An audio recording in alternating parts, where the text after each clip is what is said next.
তারপর কৃষক হাঁসগুলো নিয়ে বাসা ফিরে গেল এবং বাসা ফিরে তার মেয়েদেরকে ডাকতে শুরু করলো।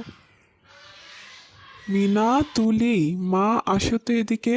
দেখো আমি তোমাদের জন্য কি এনেছি।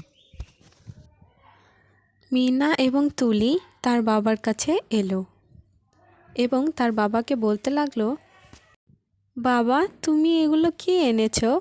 আমি তো তোমাকে রাজহাঁসের ডিম আনতে বলেছিলাম। মা, পুরো বাজার খুঁজেও আমি কোনো রাজহাঁসের ডিম পাইনি। এই রাজহাঁসগুলো যখন বড় হবে তখন তোমরা এই রাজহাঁসের ডিম খেও। তারপর মিনা এবং তুলি রাজহাঁসগুলোকে লালন পালন করতে লাগলো। কৃষক ঘর থেকে বেরিয়ে এলো এবং তার মেয়েদেরকে বলল, মা, রাজহাঁসগুলোকে মাঠে নিয়ে যাও, মাঠে অনেক ঘাস আছে। ঠিক আছে বাবা, এই চল তুলি।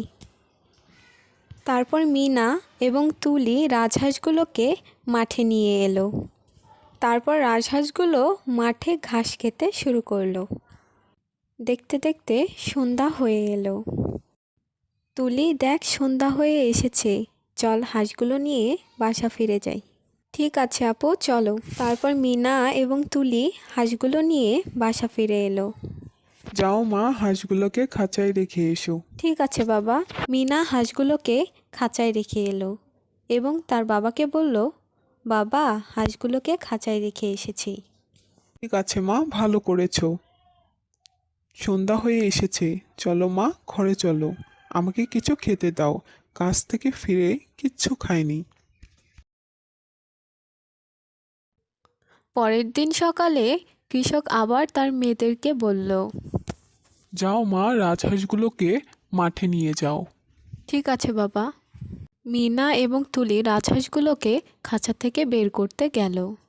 কিছুক্ষণ পর দুজনই দৌড়ে তার বাবার কাছে এলো।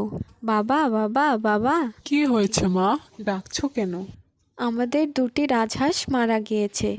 হ্যাঁ বাবা, আপু ঠিক কথা বলেছে। চলো তো মা, দেখি কোথায় রাজহাঁস মারা গিয়েছে।